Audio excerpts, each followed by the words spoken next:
Hello guys, in this video I'm gonna show you how to make Devil voice in Voice Changer with Effects app.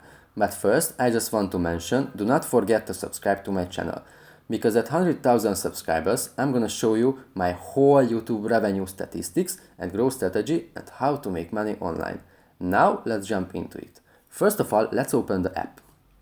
As we can see, here we have a lot of options, but first we need to record something. For record an audio file, press the microphone icon on the top center. We have to say something. For example, let's say, hello guys, in this video I'm gonna show you how to change your voice with this app.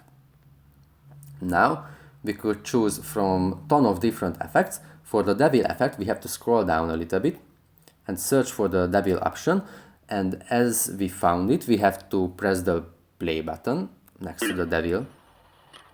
Hello guys, in this video I'm gonna show you how to change your voice with this app. That's pretty much it for this video guys, see you in the next one.